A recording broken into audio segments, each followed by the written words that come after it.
meesha ayaan fadhinay halka ayaan sheeko ku haynay gaari ayo saarif oo Soomaalidu saarifku ay u taqaan ayaa meesha soo maray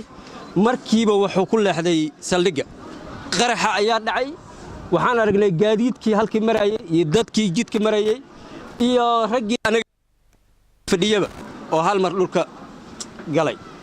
qaarkood waxaan aragnay in dhaawac ahayn sida haweenka qaarkood ay qaylinayeen oo arkaynay yaa halka naga qaadaya inay dhahayeen marka alxamdulillah hadda laakiin wax dhiba ama dhibaata oo naga soo gaaray aniga iyo wiilkan may jiraan laakiin maskixiyan ayaa maaragtay dhibaatada ay u dhacday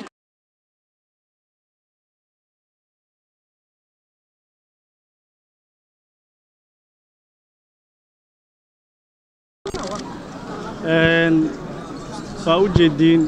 kooxdii burcadiineedka shabaabka loo yaqaanay ayaa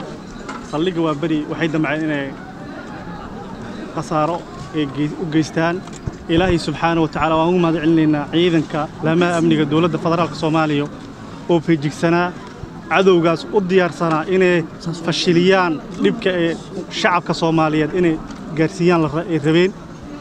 waa u jeedin wax qasaaro ah oo tiro badan ma dhicin 5 ruux meesha ku dhimatay 7 ruuxna way ku dhaawacantay oo shacabka Soomaaliyeed ah ciidanka laamaha amniga dowladda federaalka Soomaaliya wax qasaaro ah soo gaaray ma jirto waxa Ilaahay ugu mahadcelinaynaa cadowgaas taagta daran tabar yareeyay oo hadda ku soo aruursaday inuu dadka shacabka qarxiyo ama qasaaro inuu u geysto damacsanaa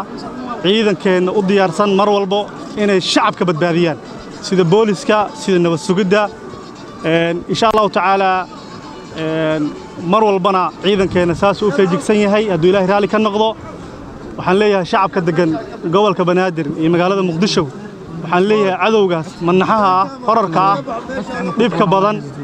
u jeedin maalin walba inuu damacsan yahay inuu qasaaro shacabka Soomaaliyeed inuu u geysto rabo walaalayaal waxa ogtihiin cadowgaas inay naxin inuu horar yahay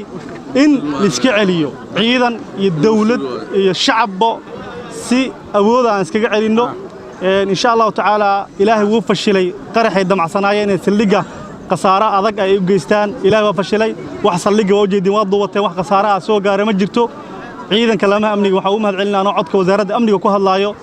mar walba soo feejigsan yihiin oo cadowga ugu diyaarsan yihiin shacabka Soomaaliyeed waxaan leeyahay gobolka Banaadir degan u diyaar garoow mar walba